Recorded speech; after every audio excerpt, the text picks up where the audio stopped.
ang pinakasayang na posibleng maging asset ng Pilipinas, ang K136 Koryong Multiple Launch Rocket System. Ito nga po mga idol, ang system na matagal nang pinapangarap ng ating bansa. Yan ang pag-uusapan natin, pero bago yan, kung bago ka lang sa aking channel, huwag mong kalimutang mag-like, subscribe at i-hit mo na rin ang notification bell button para lagi kang updated sa mga bagong videos natin.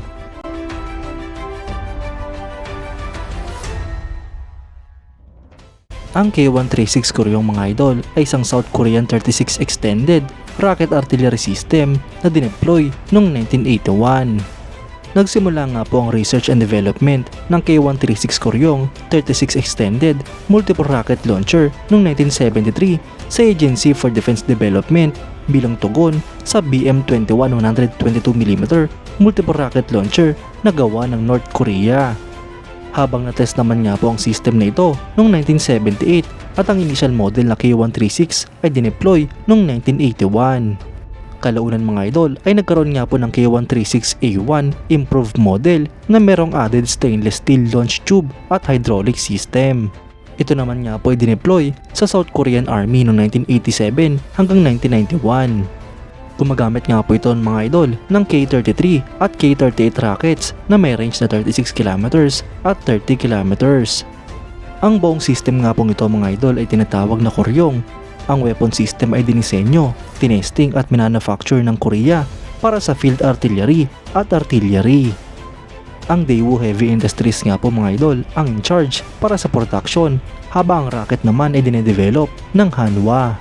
Ang specifications nga po nito mga idol ay may timbang nga po itong 16.4 tons, may haba itong 7.7 meters, width na 2.5 meters at height na 2.9 meters.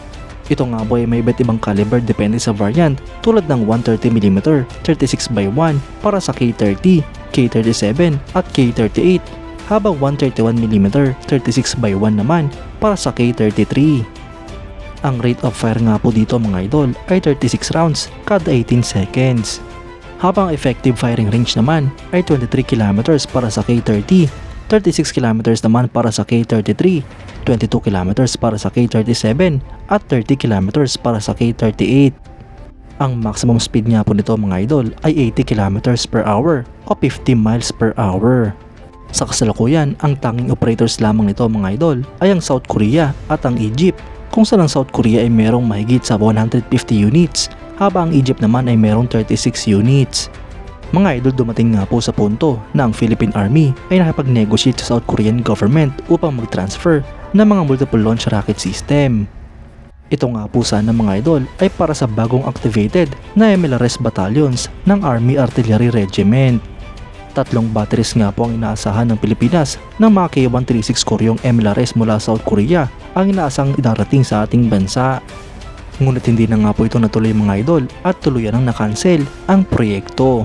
Sa kabuuan mga idol ay 4 na batteries ang ipinangako ng South Korea sa ating bansa, kung saan 3 dito ay mapupunta sa Philippine Army habang isa naman ang para sa Philippine Marine Corps. Ngunit dumating na nga lang po ang taong 2024 at tuluyan nang hindi natuloy ang pag-transfer ng mga K136 Koryong Multiple Launch Rocket System. Ito nga po sana mga idol ang pinapangarap na system ng ating bansa dahil matagal na nga po nung huli tayong nakagamit ng mga Multiple Launch Rocket System. Ngunit wag nga po tayong malungkot mga idol dahil meron pang backup plan ang Philippine Army at ang buong AFP. Dahil ayon nga po sa mga impormasyon ay pinaplano ng ating bansa na bumili ng mga HIMARS Multiple Launch Rocket System na gawa ng Estados Unidos. Mas napaganda pa nga po mga idol dahil mga brand nyong units ang bibilhin ng ating bansa. Bukod nga po sa mga brand nyong mga ito ay mas advanced at mas moderno rin ang mga system nito. Mas malakas nga rin po kung ituturing ang mga HIMARS kung ikukumpara sa mga Koryong. Kayo mga idol, anong masasabi nyo? Comment down below for your thoughts and opinions. At yan nga lang po ang pag-uusapan natin ngayon mga idol. Maraming salamat sa panonood. Huwag nyo rin kalimutang mag-like at subscribe bilang suporta sa ating channel. Mabuhay kayo mga idol!